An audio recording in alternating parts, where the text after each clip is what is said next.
So I would be unaware of a variable because I can't know what I'm going to do before I'm going to do it. Like, I can think about it and plan it out, but then I would, there would be no problem were I to do that.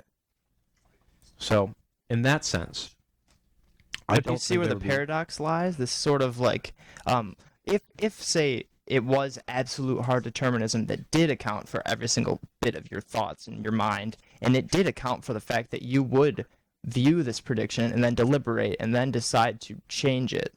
If it accounted for that, it almost seems as if like the initial prediction would like have a visualization of you looking at a prediction, attempting to change it, like within that like true, accurate, ultimate prediction. Does that make sense? Yeah, So I don't see that would be a problem. Conceptually, it seems analogous to like sort of holding a mirror up to another mirror and then like looking within one of the mirrors, and The then it strange shows loop.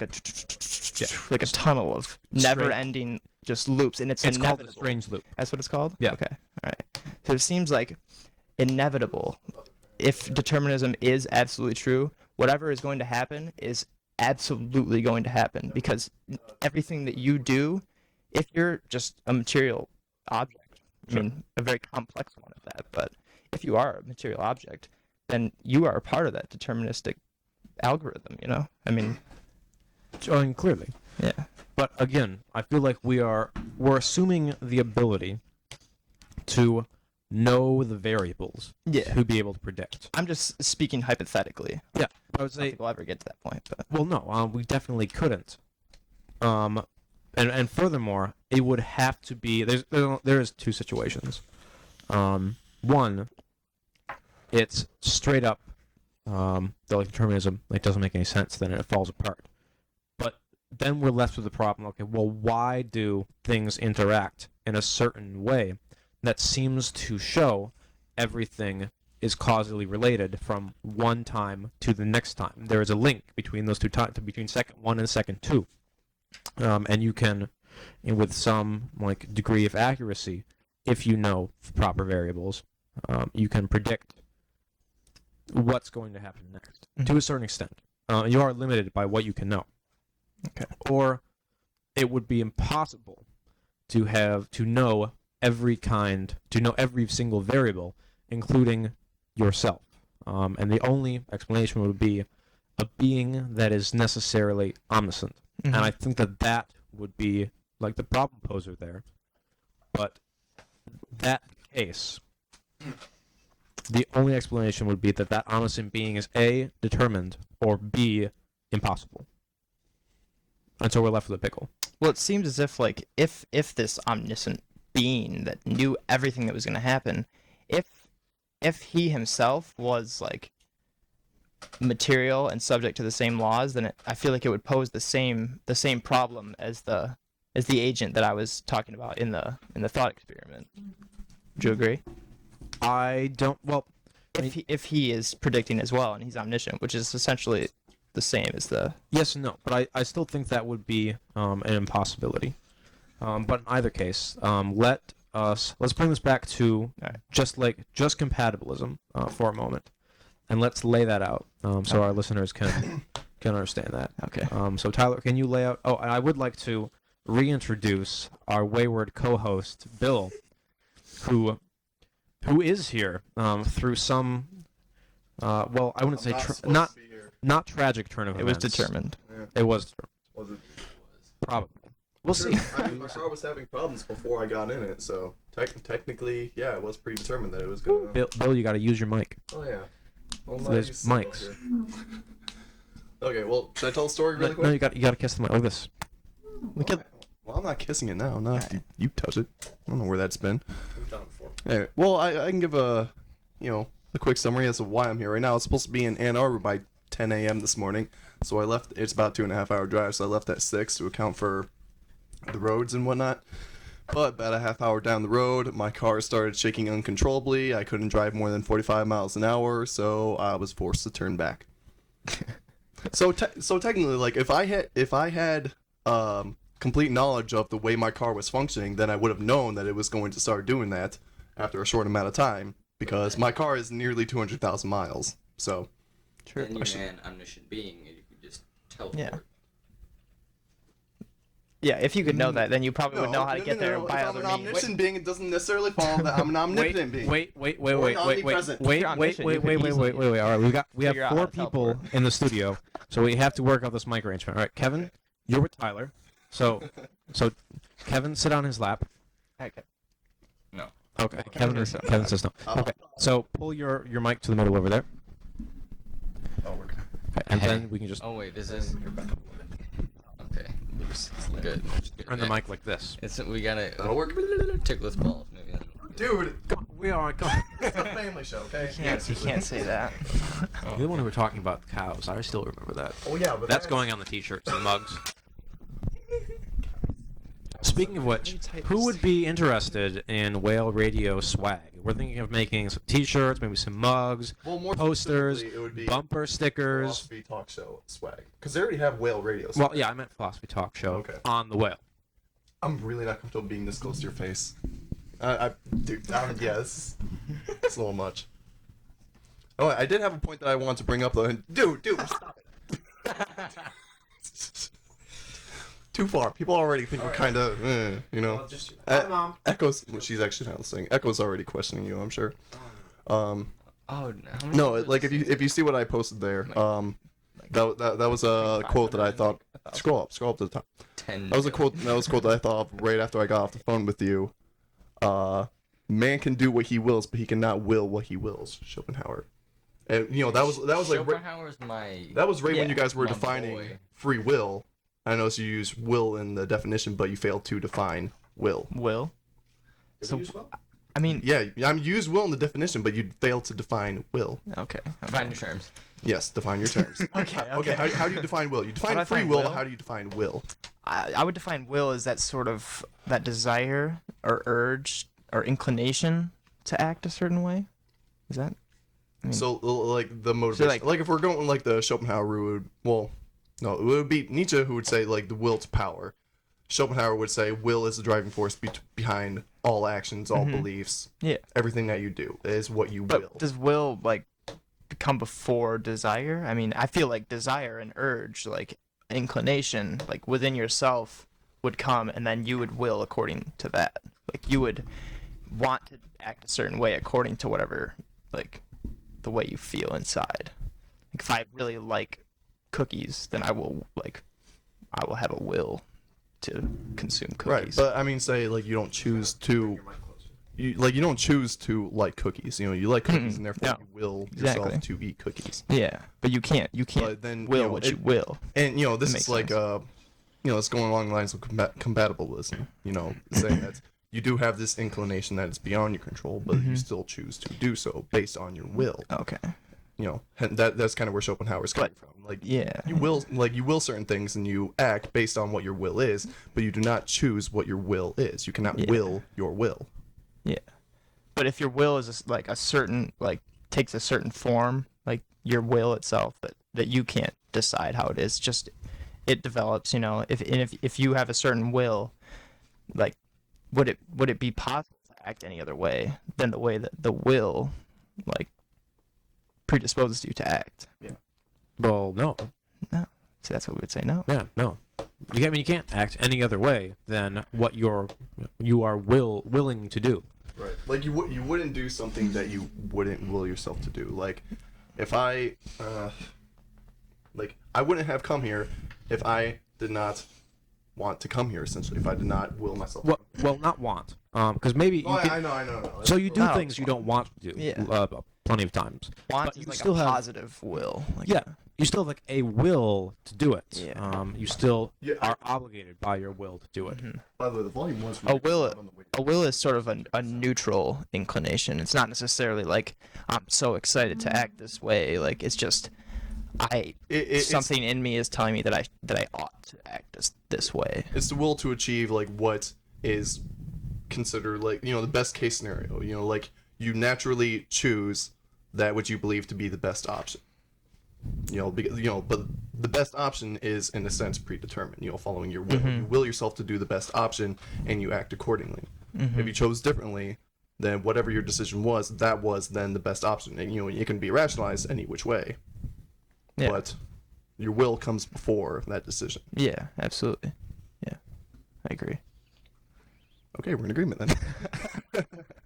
All right, cool. Well, now that we've got free will a little better defined, we are going to take a quick break, and then we're going to jump onto this, and we're going to hash it out if we are determined to some extent. And we'll rest on our laurels there and say that, yes, we are to some extent determined. What then is going to happen to our free will? Is it gone, or is there the inkling of a hope that we still act the way we want to act? So, this is Caleb. And Bill. And Tyler. And sometimes Kevin. That's the first Little time, Kevin. And we'll be right back. Let's go. Hey, and we're back. And so let's start this discussion and the round table type thing off, right? Here we go. Compatibilism and determinism. What's going on here? So, all right, this idea of compatibilism, basically in a nutshell, states, hey, I'm determined by stuff, but no worries, dude, because I still have this free will jazz going on. So, there's no problem. Nope. So why do we want to say there's free will? I mean, we should probably quick talk about that first, because we on the show keep looking at stuff that has free will, and free will seems to be the end all be all for anyone who's in the philosophy of determinism and stuff like that. So what's the big draw to free will determinism? It's been argued over for thousands of years. So why is this an issue? I mean, why is it something we would keep pursuing? Well, in the end, I'd want to say it boils down to two main reasons. One, the reason that we want there to be free will is because, I mean, it should be pretty obvious, we want to feel like we have agency, like you explained a little earlier, Tyler, the ability for us to choose our actions and to have some kind of responsibility on our own. I mean, you're a teenager, and you want the ability to go out and go late at night or do whatever teenagers do. I don't know, I was lame in high school, but other teenagers, they did cool stuff, and they had these abilities to go out and either party or hang out with friends late at night, and then drive their car around and blah blah blah. But they had responsibility, and they had the ability to determine what they wanted to do and then do that thing with minimal regulations on them. Yeah, I think it's they did in fact have control over their lives. That's what And- I'm looking for. I think control is a big thing. I don't know if it's instinctual or if it's evolutionarily beneficial, to have control over the course of our lives. Maybe. But it seems as if everybody has this innate desire to have control and agency over Sure. the way their lives go. Absolutely. Some people have it that urge more than others. Some people are quote unquote Control freaks. freaks. Yeah. Exactly. I And understand. some people are indifferent about everything and they don't care. I mean. Yeah, but they still when they make an action, someone wants to say that person would want to say, I made that action. That's my action. I wasn't forced into it. And then the second reason, it's a little more subtle in what's being brought about here, and that has to do with moral responsibility and punishment and things along those lines. So let's pretend for a second that someone commits a crime. And so that person, if we say that free will is real, it's that person's fault. They chose an immoral thing, they acted wrongly, so they deserve some kind of repercussion, whatever that may be. And this is even more loaded for people who are religious, because let's say that you do something wrong, and you are punished, or bad things happen to you, and if you don't have free will, that's not very fair of God, is it? To punish you for doing something you could not have done otherwise. And so, it bubbles down into the legal system as well. If it's not someone's fault they committed a crime. I mean, if we say that someone committed a crime at gunpoint, they had to rob a bank, or they or their family would have been shot, we wouldn't prosecute them for doing that. I mean, they reacted in self-defense. So it's not their fault. But what's the difference between a gun to your head and being determined into an action. And that's a very muddy. Those are very muddy waters, and we will attempt to get into that towards the latter part of the show. If we can't determine that, if determinism appears to win out in this, and we'll see. All bets are off right now, but it is a complicated issue, and it's one that's very easily solved by saying yes, we have free will. And so there's two important reasons behind that, and a number of others, but those are really why people want to say we have free will. So that said, we're saying determinism is true. Does that mean we lose free will? And so let's start. I was reading over your notes. Okay. Yeah, and that's really the goal. The goal of the compatibilist movement is really to reconcile like the contemporary understanding of like physics and chemistry and all of that, and be able to like concede that everything that happens in the world is determined by the natural laws, but we still have free will because they want so badly to have free will for the various reasons that Caleb addressed. Sure. So, I mean, there's definitely a drive to it. So that said, let's start this out. So I'm acknowledging that I'm determined, and if I am determined, it would definitely seem that I don't have the ability to choose things. Other things, certainly, but really anything, because any choice I make would be an illusion, effectively, because I'm not making a choice. I'm just following along this railroad track of causality. And even in fact, if you do acknowledge that conclusion, then the fact that you acknowledge that your life is determined would in fact be predetermined. yes. Right. Whoa. So it almost seems redundant. If that were true, it almost seems redundant that you were to come to that conclusion. Sort of. I mean, if you think about it, if you do acknowledge that your entire life is completely predetermined, what does that change? Well, it shouldn't change anything. I mean, because some people would think that means that everything's fated, so therefore you can just go sit in a room in a corner and then everything's just going to happen the way it happens. But that's not acknowledging the fact that you yourself, as an object, as a material object, like actually are a component of this like causal determinism. Like people think that like if determinism is true, then what do I do? Like what's the point of doing anything? Right. Like, but what they don't realize is that their inaction, their aversion of acting, is in fact like an action, and it is playing a role. It's following due course, basically. Just going through whatever motions were already set. So whether you say if you acknowledge that your entire life is predetermined, and as a result you choose to do nothing with your life, you drop out of school, quit your job, and you just sit at home all day, that in itself is predetermined. Or you could reject determinism. Again, we're still assuming that determinism is true. If you choose to reject it, then you go about living your life and you still have a chance to be happy.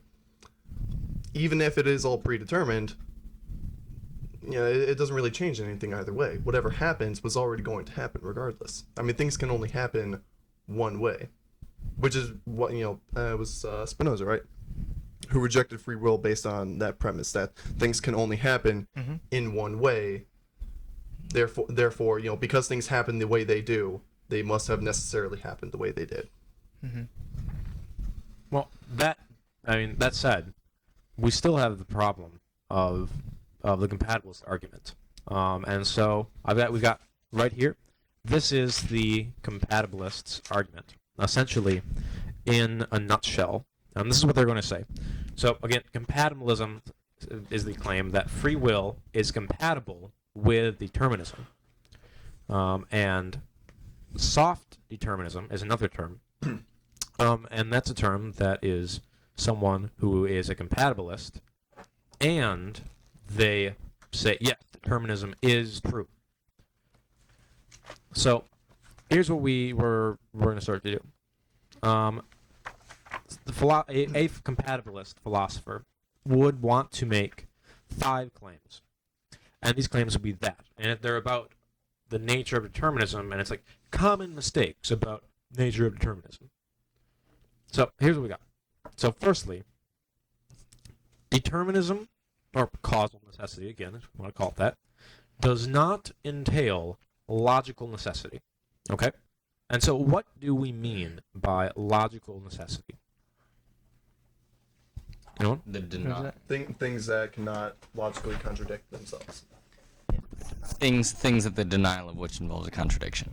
Absolutely. So definitionally, Yeah. something that has to be true. So like you can't have, for example, a A married bachelor. married bachelor. Yeah. Exactly. By definition of a bachelor, they ain't married. Yeah. So the same. It's not true though about causal necessity, or so say, compatibilists. Well, why? Well, they would say something like this. Let's say, for example, that there's the good old bunny example, good old Robinson. Let's say I take a furry little rabbit, and I climb to the top of the Empire State Building, and I take this little rabbit and I hold it by its little soft fuzzy ears out over the edge of the balcony, and I drop that sucker, and it goes splat, and I go, whoa, that totally surprised me, because oh well, why? I mean, logically, in terms of like definitional logic, Yeah. If I drop the rabbit, there's nothing that would be contradictory about the rabbit flying up, or turning into a bat and flying away, or anything. Anything could have happened. The only thing that could not have happened, by definition of me letting go of a rabbit off the top of the Empire State Building, would be that I was still holding on to the rabbit, because I already let go of it. And that's totally illogical. That's the only thing that could be logically, invalid. Everything else, totally open. So it's so this causal necessity thing does not entail logical necessity. And again, there's some stuff that falls out of that. You may not see it yet. Yeah, I feel like we may have lost some people with that explanation there. We will see soon. You will see how that starts to play in. So just follow with us for a sec. Secondly, it doesn't entail constraint or compulsion. You can use these terms interchangeably here. So, like Tyler was saying earlier, the laws of nature are not a gun to my head. I'm still acting of my own volition, so to speak, because it's certainly my volition. Mm-hmm. And now I did not, create my own volition, so to speak, but it is my volition. And that is not constrained by determinism. Now, it would be constrained by things like laws, or things like someone pointing a gun to my head, or stuff of that nature. That is constrained, and I'm compulsed to act based on those constraints. But I'm not forced by determinism, or so say the compatibilists. Thirdly, it does not entail mechanism. Okay, so what do we mean by mechanism? Well, it's this notion that if we're determined, we're all like robots. So because we are affected by the forces of determinism, we are this thoughtless stuff that's just walking around interacting. We're nothing more than just particles, which it's clearly, I will give them a point, that is not completely accurate. That is a misconception about determinism. We still have consciousness. We still have beliefs. Whenever we do something, we still deliberate about what we're going to do. And we do, to some extent, still make choices. Now, it's possible we may not have the ability to choose otherwise, but we still choose one way or another. Fourthly, and this is what Bill was mentioning, it does not entail fatalism. Well, what's fatalism? Fatalism comes from the root word, not like fatality, but fate. So we are fati from the French. We are fated to fatty. We are Word fat. we are fated like not fatty. All right, we are fated to do stuff.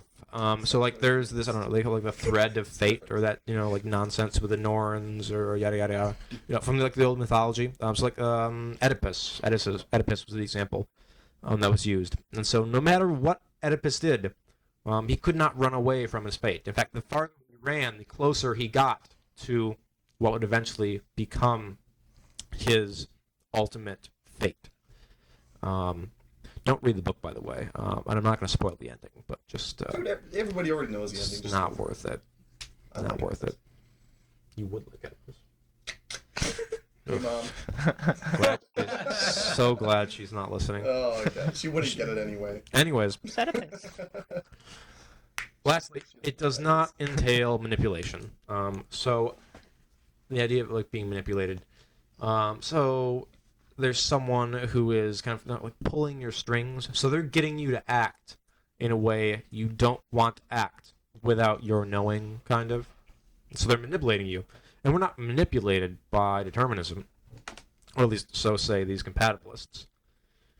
So that's the tricky one. I'm going to give that to Tyler because I don't want to explain it. So Tyler, why are we not manipulated by determinism? You mean fatalism? No, determinism does not entail manipulation. Oh, okay. Yeah. Do you want me to give my personal Yeah, opinion? yeah, go for it. My personal opinion is that that we are. No, sort not of- your personal opinion. What the Well, compatibilists no, would so say? yeah, so the, Okay. yes. I think what the compatibilists would probably say is that because it's the deterministic laws aren't like contrary to what we will, like that would entail that we're not being manipulated to act any way that would be contrary to our will because determinism determines our will. So that's the difference between like causal determinism and like holding a gun to somebody's head because the gun is coming after the will has already been established, like so therefore like it could be acting against what you would otherwise will to do, but like deterministic laws is just like how it works. It's not coming after and then saying like, well, you can't act this way. It's saying like you're gonna act this way like based on your will, and that it establishes the will initially, I think so. When I'm seeing this, it doesn't entail manipulation. The first thing that comes to my mind would be divine intervention, which, if we assume that, then that would, assume to override human free will. Would be God's intervention, if we assume God's will. That's and if that's the case, then yeah, that would be manipulation Yeah. of determinism. But that's true. It doesn't necessarily follow. Yeah. I guess. Yeah, I would agree. That's what I would say. That's a different kind of determinism altogether. Yeah. Of course. Yeah. And what we're talking about here is generally like physical laws. Yeah. guess. Yeah. Definitely. Do you have your 2 cents? Yeah, we're just trying to keep us on track. So we got a limited amount of time. It was on track. All right. Anyways, so yes, we've got them reasons, the compatibilists, saying we all cray. Alrighty. Dude. What? You got never mind. What? Just keep- What? You have something stuck in your teeth, by the way, Bill. I know, that's why I'm chewing gum. I actually have a lot of stuff stuck in my teeth right Really? now. No, that's Alright, floss. Anyway, what do you mean by You look good though. Friggin' crap. Okay. So here we go. Let us get into the meat and bones of this compatibilism thingamajig. So here we go. I got it. Bill, do you want to lay it out for us? What? Oh. Unless no. Tyler wants to. Someone want to lay it out for us? I don't want to lay it out, but I will. All right. Take a look at this. Yeah, go for it. All right, so Tyler's gonna lay it out for us. I'll lay it out. Do it. All right. Hey, second now. All right. Sorry. So the compatibilists say, if you could see that the definition of free will or freedom is the ability to have done otherwise, that this just means that if they were to conceptually analyze what that means, they would say that it means that he would have chosen to do otherwise if he wanted to choose to do otherwise. What do you mean by conceptually analyze? Real quick. Conceptually analyze, Because what that I mean is is something that's it's yeah, a lot of it's our sort of listeners it's are gonna be a little it's a skeptical. philosophical method of like defining a specific term. So you would provide certain characteristics that would satisfy like what that term means. So I don't know. I'm not sure if I follow you. No. No. Give us an example. Should I use Robinson's example Yeah, just go his. of lie? Yes. All right, so if you take the word lie and you were to conceptually analyze it, you might say a lie is simply saying something that's false. You can see that simply saying something that's not true isn't just quite a lie, because there's people that are actors, there's people that, Or like- if you're ignorant. yeah, or if you didn't know. So then you might say, well, you have to have known that it was false. So you have to have known that it was false and then said something that was false. Then is that a lie? Because you could also say that the actor, he knew when he was reading his script that this was false, but he said it anyway. So is that a lie? Was he lying? Well, an actor doesn't pretend it to be true. So that's another. Then you would conceptually analyze to add another characteristic of what would be a lie. So you would say that he had to have some sort of intent to deceive, intent to fool people and convince them that it was true. But even that is that even a lie? So you might have to add another. You could keep digging deeper and deeper. So conceptually analyzing a word or a phrase is simply like redefining it into a different, like, more broad, like a broad definition that covers every single aspect of it. Does that make sense? Yeah. And that- and you can apply that to pretty much any kind of Anything. exactly. And what that does is Consciousness, God, Oh yeah, absolutely. thoughts. And what it does is it takes away from the ambiguity of the word, so that Mhm. there's not multiple interpretations that can be allowed. So it's just like you have one specific definition, and then there's no debate over what that means. So the compatibilists conceptually analyze the phrase "he could have done otherwise" to mean if he would have chosen to do otherwise, then he would have done otherwise. So that's what they say. Okay, that makes sense. And they say that evades the whole determinism thing, because even though it was determined that he acted this certain way, they say that if he would have chosen to do otherwise, then he could have done otherwise. Right. I don't know if that's foolproof, but that's what the compatibilists would say. This may be jumping ahead, but I want to say, if we assume that people always act in their self-interest, then that would mean that given any situation, given any choice, they would not be able to choose otherwise. I mean, otherwise. can I say Exactly. Can I say that, like, And if then- it is my self-interest, if it is in my best self-interest to do something, does that mean that I had to do that, or could I have chosen otherwise? Yeah, exactly. See, That's the difficult- compatibilists, that's difficult to think about. the incompatibilists would, or the determinists would probably argue and say, well, you couldn't have chosen otherwise, so therefore you couldn't have done otherwise. Well, I mean, perhaps you could have done otherwise, but they say that you couldn't have chosen otherwise, and then the compatibilists would reply, well, if I had willed or wanted to choose otherwise, then I would have chosen otherwise. Right. And then the determinists But I would reply didn't- once but I more, really didn't but will you to couldn't choose have willed any other way. And then that's the sort of breakdown of this definition that the compatibilists provide, at least in my opinion. That's why I think that it fails. Yeah, in that sense, you could make the argument either way. I mean, theoretically, yeah, like if I was given a choice, and if one decision was in my best interest and the other was not, technically I could have chosen the choice that was not in my best self-interest, but I would not have, because I still would have been, my will still would have followed to follow my best self-interest. God, that's hard to say like 3 times in a row. No. But Yeah. yeah, so you're right. The definition does kind of break down there. We kind of run up to it, and you can't really argue it well either way. Yeah. So that's why I think that the compatibilist argument sort of breaks down in that sense, and then you're left to like really, you have to say like, because this sort of like this objection sort of establishes that maybe they can't coexist. Maybe you can't have free will as they define it and causal determinism. So then they're forced to come up with another objection, or another reply to this objection rather. So Which, do they have one? not sure.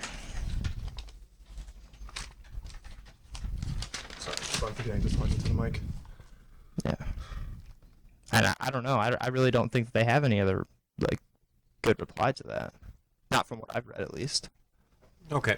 So it looks like we want to discredit compatibilism, at least to some extent. Yeah. Well, it's too bad. I had hope. No. Wait, are you a hard determinist? Oh yeah. What? What do you what? But another thing to highlight is that a compatibilist doesn't necessarily think that determinism is true or free will is true. They simply say that logically they're compatible.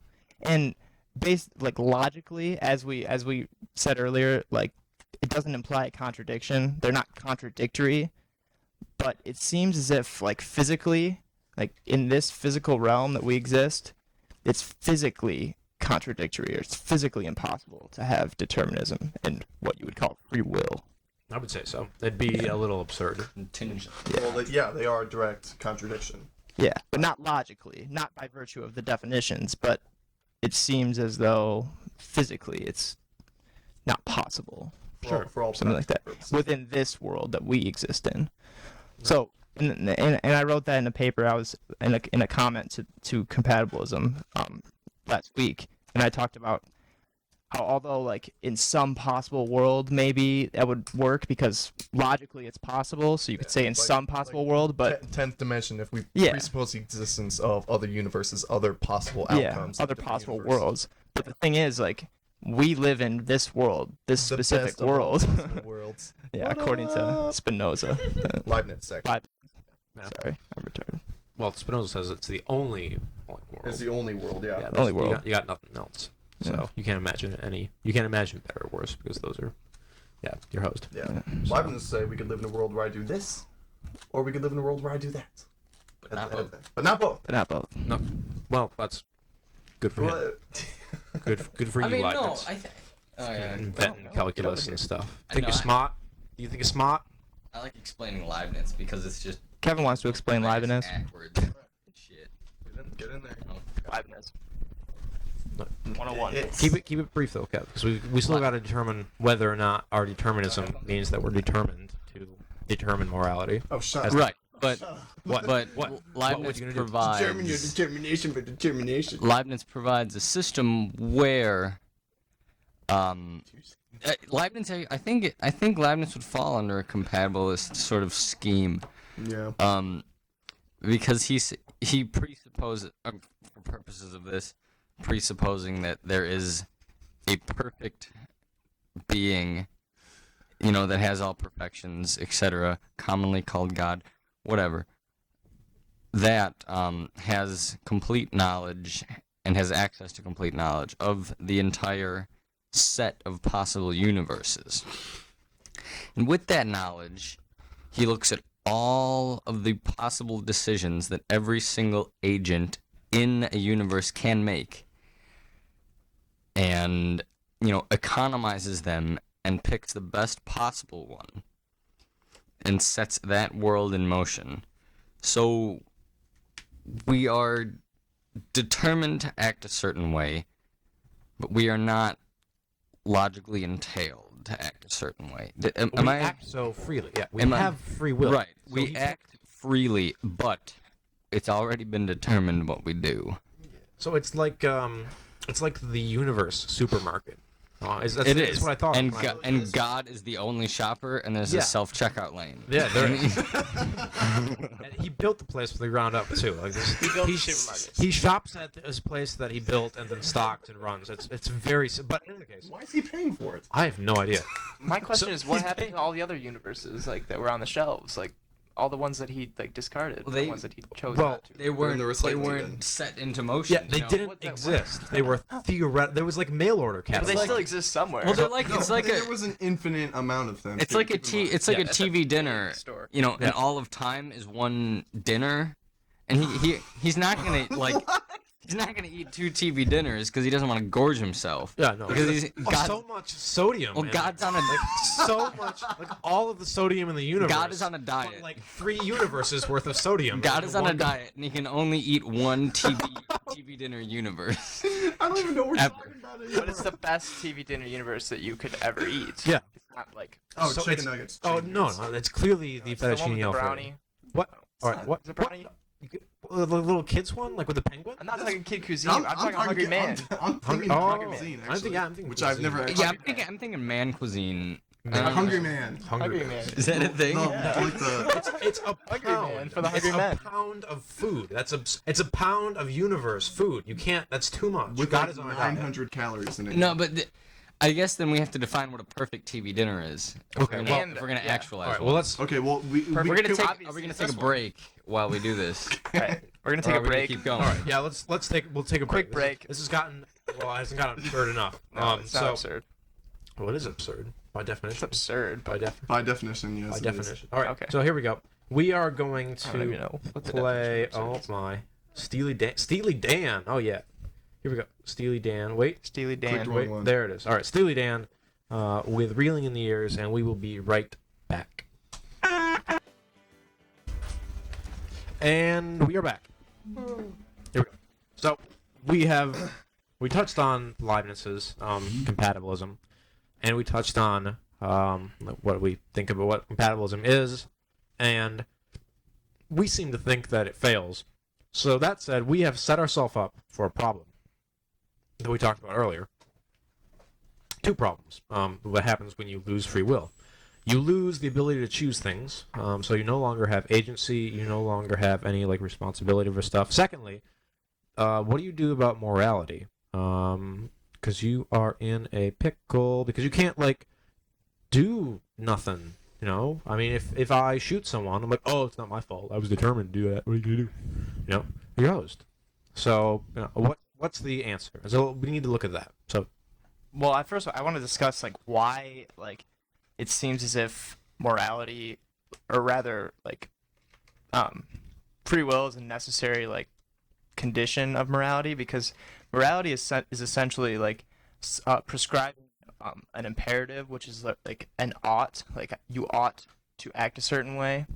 And that doesn't mean that you have to act this way, you are determined to act this way, but it says that you ought to act this way, which implies that you have the ability to either act that way or not act that way. And based on whichever way you choose, whichever path you choose with your free will, you are either moral or immoral.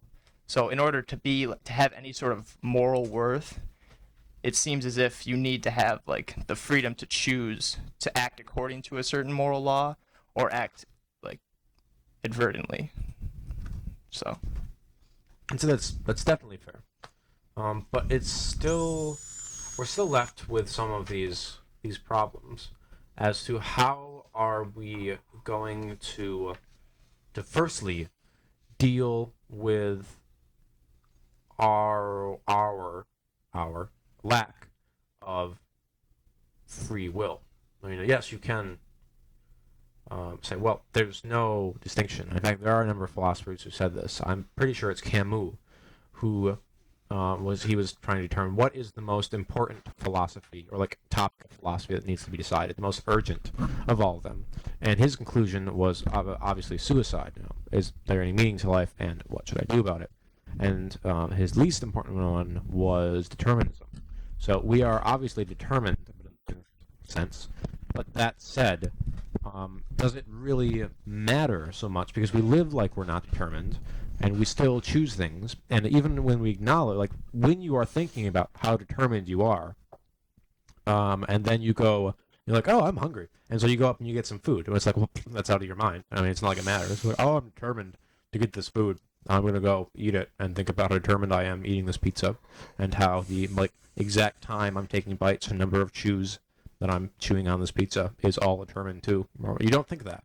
No one thinks that way because we can't. We live in the world and we can't think about that type of being in the world because that's outside of us. So we it's tedious. Yeah. Incredibly tedious. It's incredibly tedious. It's just not possible. So he says that's not such a big deal. So maybe we're okay at least with that. Ryan, as I kind of mentioned this earlier, that even if we acknowledge the fact that our lives are predetermined, it doesn't really change anything. But for all practical purposes, we do still need to act as though we do have free will, for the sake of a social contract, for the sake of society functioning properly. We still have to hold people as moral agents in order for society to exist, in order for society to function. Oh, yeah. Oh, that's all I have to say. Oh, No, sorry. Neither of you were listening, were you? No, not at all. Sorry. Not at all. I'm sorry. Okay, I'll just resum basically. Even if we assume that we have no free will and our lives are predetermined, it doesn't really change anything to acknowledge the fact that our lives are determined. Like you said, like what would it do? It would be tedious. It would be mundane, but it wouldn't really change anything because we would be determined to not do anything then. So, but in order for society to function properly, we still need to hold each other morally, as moral agents, morally responsible for their actions in order for society to function based on the social contract. Mm-hmm. Yeah. So even if free will is not a thing, we still have to hold people responsible as if free will is a thing. What are you doing? Wanted to use the mic. You wanna cuddle? Sit on you, I can. Alright, we'll cuddle later. Oh. Don't tell Echo. Chicken joint. No. No? What? All right. No. Anyway. Echo, stay out. Oh. My man. Just the two of us. Just me and Bill. Anyways, Okay. alone in the studio for 2 hours a week. Okay. People. There's a window. There's a window. Anyways, so what? There's a window. There's also a desk. There is a desk. Just be quiet, Kevin. The last time you talked, we got sucked into the TV dinner. God's supermarket. Correct. Although we have a great quote now, but nonetheless. Anyways, so just Is God depressed? is God depressed? Wow, you just totally ruined my train of thought. Sorry, can we actually sum up the supermarket You thing? suck, I Bill. really want to do that. No, we're not going to. Biological determinism. Camus. Okay. Camus. Determinism can be accepted and lived in spite of. Absurdism stands for revolting against the absurdity. Revolting against. Oh no, I was gonna mention. Yeah, I was actually gonna say topic for next week because as you were saying, well, society still needs to function and things like that.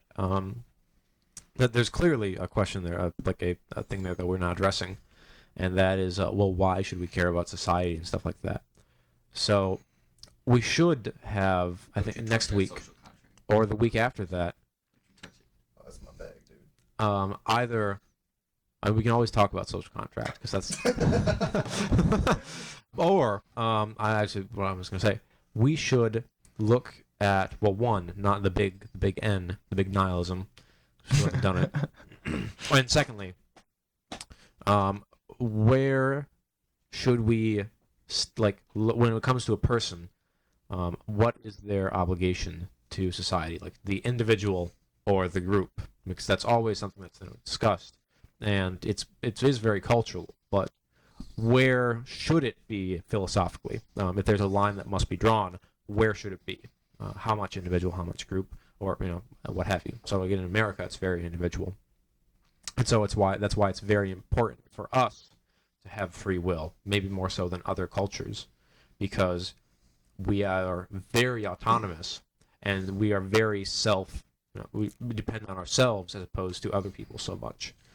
So when someone becomes famous or rich, they say, "Well, these are the steps that I came to," and there's this image of the self-made man that we have, even though it's Is not. there any weight to it? Yeah, of course. And if so, how much? Yeah, so Kevin just said, "Is there any weight to it, and if so, how much?" And yes, there is. That is definitely something that we should talk about in the future. Perhaps next week. So tune in if you are just like tuning in now. Tune in next week because we'll have a great show for you. But to wrap this up, now comes like the hard thing that we have to look at. So we have said, we've come to the conclusion, compatibilism probably is not going to work. And also, we are pretty much determined. So what are we going to do in terms of morality and in terms of living our lives? Well, living our lives, we can probably get away with that just fine. Determinism is not going to bother us too much. What about morality? If I go and shoot someone, and the cop comes to arrest me, I say, "Oh, it wasn't my fault. I had to shoot them because I was determined to shoot them because, my mind is a certain way, or because I was raised in a bad household, and those factors which were out of my control, they caused me to shoot this person, or to do drugs, or to beat my wife, or you can get even further, because of my genetics." Can I get on the mic? Switch out. Because of my genetics, Really? I, performed this action, and it was not my fault because I am somehow distinct from my genetics, or at least I didn't cause them of my own volition. And you go even further than that and say, because of the universe being created or beginning, however that happens, and then the events that followed, I had to shoot this person because I had no choice in the matter, because I didn't determine all the little things that went into the universe beginning, and then like dinosaurs and pterodactyls like swooping down. And if you ever played Nanosaur, you have a pterodactyl with laser guns on it, and you have to save the future of the dinosaur kingdom and its eggs, because you go back in time. The hell are you talking Look, about? it's the best.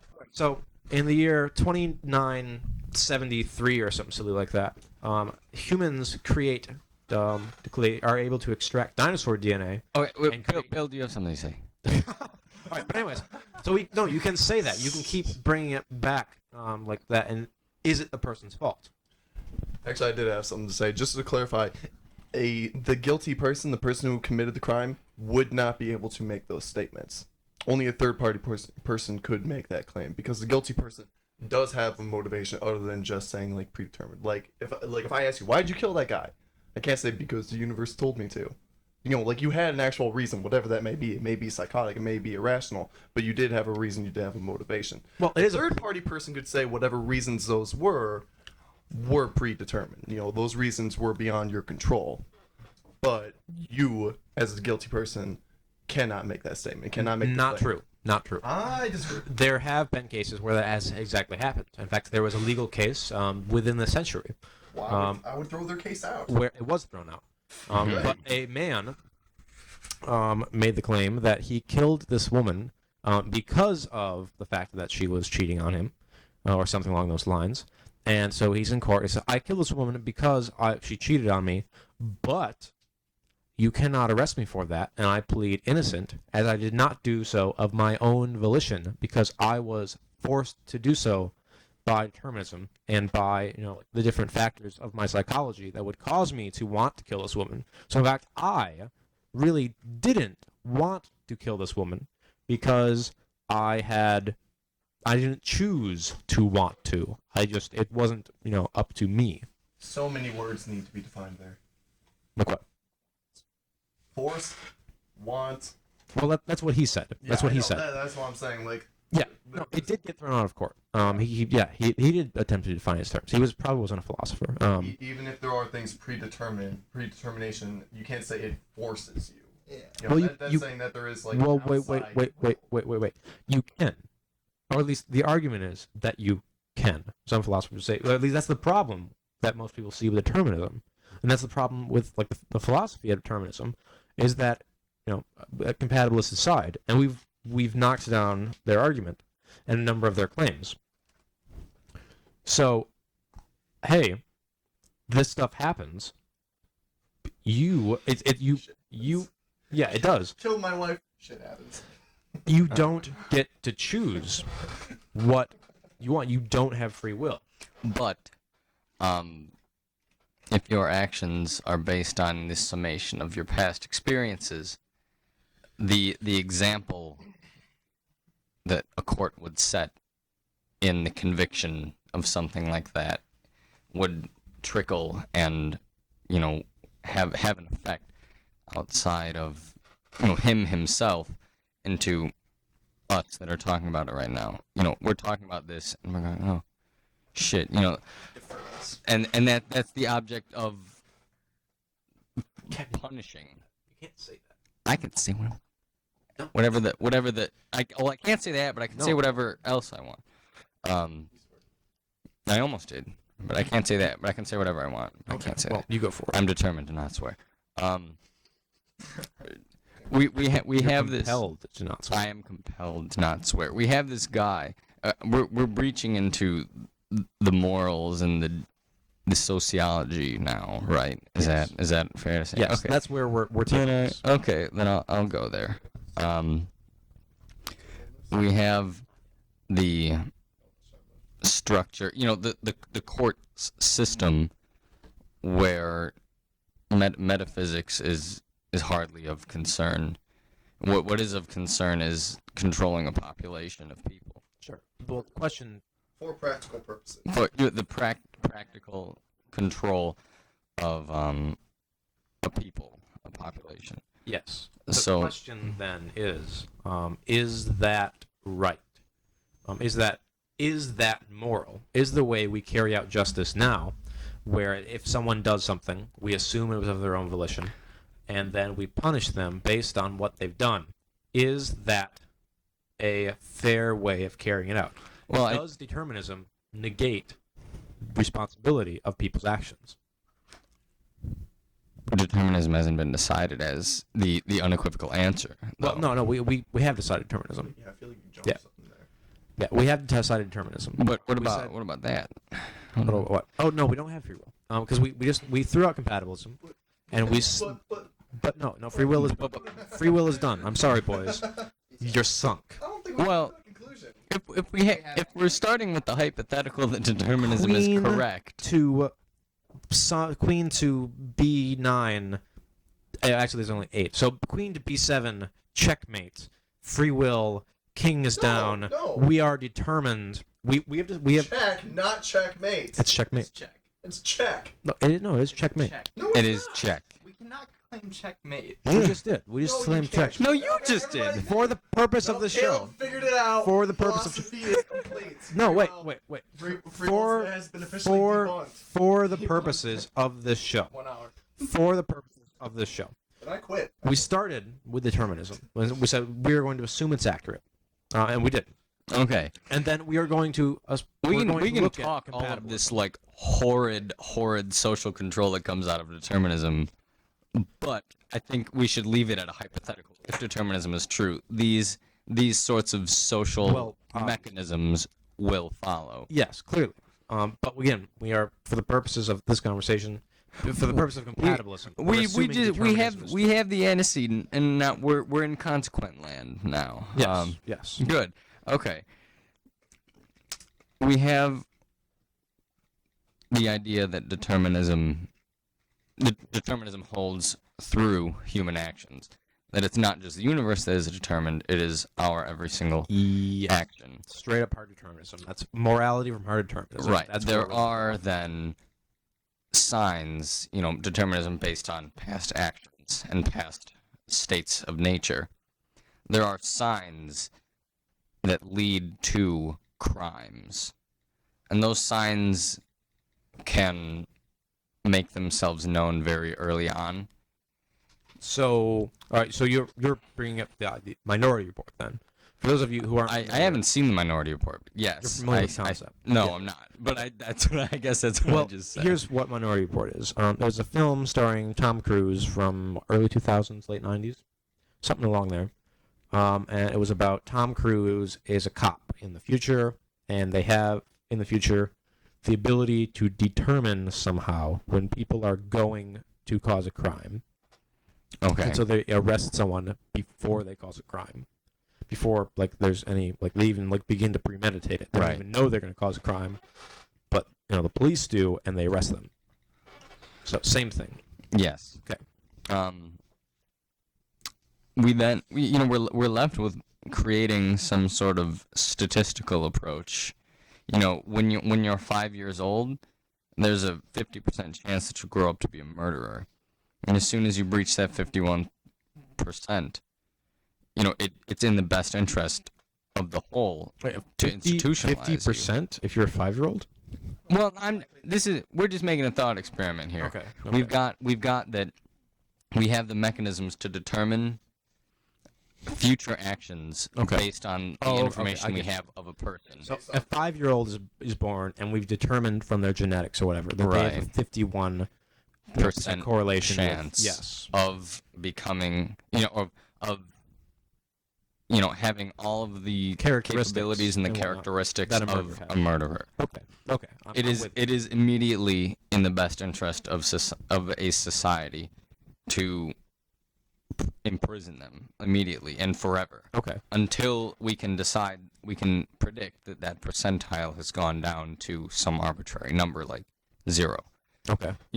Because if we let them back out, well, we could let this 51% murder child out into the world once he's dropped below a 49% chance. Because over time, the experiences he has on his life will influence him and would cause that percentage of him committing a crime to go down. That's what you're assuming. Yes. Yes. Okay. It would be a very, that's what will become of the school, is a very psychosocial, surveillance scheme to direct these children in a way that would minimize the deficit they would cause at a later date. I have a solution. Okay. Okay, gather together all the children who score above a 50% for psychopath or whatever, Right. and ask them what they want to be when they grow up. And if they answer Hitler, detain them. Okay. Easy. But we have determined that whatever they think at that point is irrelevant, because in the We'll future also accept Unabomber, we will accept yes. Stalin. It'll be a multiple Crazy choice Clown. exam. Yeah. Z, none of the above. Oh, good. Go to class, Billy. But if you choose A through Y, Scantron like this long. that you walk directly into the child prison that will, I mean, realistically be built if this sort of thing comes to fruition. Okay. Well, here's the problem then. Is that moral? Because what you're doing is you're locking up innocent people. I mean, for all intents, that 5-year-old child, he may have a statistical correlation with crime, and of criminals different characteristics, but he's still at that age innocent. If And we don't know if have he's gonna commit a a crime. deterministic lens, but it's more than at least a utilitarian sense. Well, it may be in some of those utilitarian, but is that fair? I mean, does this child not have rights?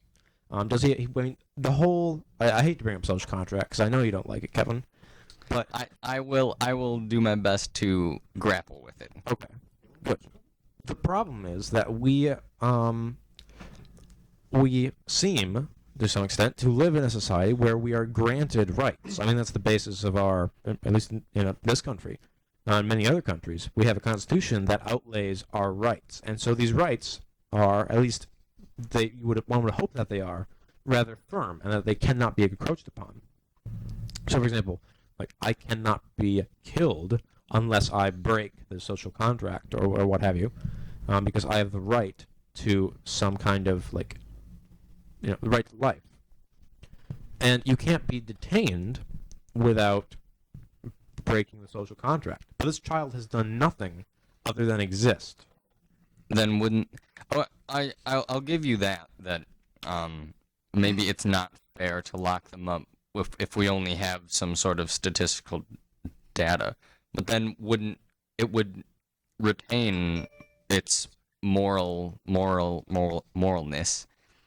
to create some sort of grand surveillance machine where we have this sort of, again, psychosocial information of all the people that we have let into our little contract land, and we don't detain them, we survey them as long as they breach this arbitrarily decided statistical probability for committing a crime. It seems completely moral to keep them under constant surveillance because they are constantly at risk from the standpoint of a psychological analysis. Well, I'm going to pose a different example then that may change your answer to that. Though. Okay. Let's suppose that a certain ethnic group is 60% of all males of a certain ethnic group end up committing violent crimes and going to jail. Right. Could you then justify that? And we'll assume that you have no way of knowing which members of this ethnic group are are going to commit violent crimes, and as we know that all statistics like that, they're based on prejudices and where they grew up and income, Right. it all racial profiling. Yes. No. Yeah. I know where you're Based going. on I know where you're statistics going with are that. Based on things other than actual ethnicity. In a utopian sense, right? It would have to be something completely autonomous and completely unmitigated by prejudice. I mean, statistically, like any given ethnic group, like if 60% of them end up committing violent crimes, then can you justify that kind of profiling? Are we talking from a biased standpoint of a statistic, or from a utilitarian standpoint, you would say that that could be justified. from an autonomous statistic? That 60%, just like another ethnic group's 40%, another ethnic group's 80%. Whatever percentage falls within, we've abstracted from race into some sort of, like not criminal, but potential criminal. And if we have this sort of, it's not based on what race they are. It's based on other factors that are, like the race indirectly determines it. You know what I mean? only insofar as they were born a certain race. Well, yeah, I'm saying like certain races end up being born into low-income families. Low-income families tend to have higher rates of crime and poverty and drug addiction and things of that nature. So it's not. I'm saying their race is what directly determines their crime rate. Right. But the race determines other factors, which determines crime rate. Yes. Do you understand what I'm saying? I know. I do. Yeah, I do. But in that sense, we can't pick an entire group of people and punish them or label them as such. Not an entire group, no. And you're right. There would have to be. I mean, technically, say if there was a group of people, which 60% of them committed violent crimes, technically, it could be justified to throw all of them in jail. Because you could say the 60% who, the 40% who are innocent, would be a necessary loss to say each of the 60% of the people who would commit violent crimes. Let's say they would harm one person. But we're looking in terms 40% of those people would be hurt as opposed to 60%. In terms of the contract, for the good of society, it is the responsibility of everyone to be under some sort of deterministic analysis. Mm-hmm. Because determinism is fine in theory to think about, but a sort of practical determinism involves, just a structural institution, supercomputers, super surveillance and super surveillance, right. And a constant analysis of here's the state of our society, and here are the people who are at risk of committing a crime. Right, but that's also, that's a pretty heavy infringement on what we call natural or human rights. For the good of the rights contract granted to us by whatever social contract we ascribe to. By the the contract. We'll say the Constitution, for example. The contract would have to change if we had this sort of knowledge, or else, right? We have babies in jail because they are predisposed. Because they're going to grow up to be baby Hitler. Right. We have this deterministic knowledge. That much is presupposed. If we try and impose the social contract on it, then we have some sort of magical dystopia. We've got babies in jail, and racial groups profile. If it's 100% accurate. If it's 100% accurate, then we run into paradoxes. If the machine is 100% accurate, then you can choose to, ignore it. We're working. So we're saying technically it would be impossible to have a machine that could be 100% accurate, because as soon as you get the answer, then you can choose to answer differently. If I get a machine that predicts I'm going to leave the room, I can choose to stay in the room if I have that knowledge. Unless we run into a paradox. I wanted to add something. Jump up. I wanted to add something just to shed a sort of positive light, not necessarily positive, but just look at the opposite side of moral responsibility. And I think it also, I think it can also be thought of in terms of appreciation or any sort of pride or gratitude that you would give to a certain person for something they did, because if they were causally determined to act a certain way, how can you appreciate them as a person for doing what they did? How could you Like if Michael Jordan like breaks a world record and whatever, how could you give that award to him if a bunch of factors determine that he would do that? Like, how can you not just like give the reward to everybody and everything? And Does that make sense? It's that sort of Participation award. that like presupposition of free will is what Yeah. leads us to those sorts of things. We'll say like And we could just- reward Michael Jordan because he chose to Like we had with practice for 10 hours.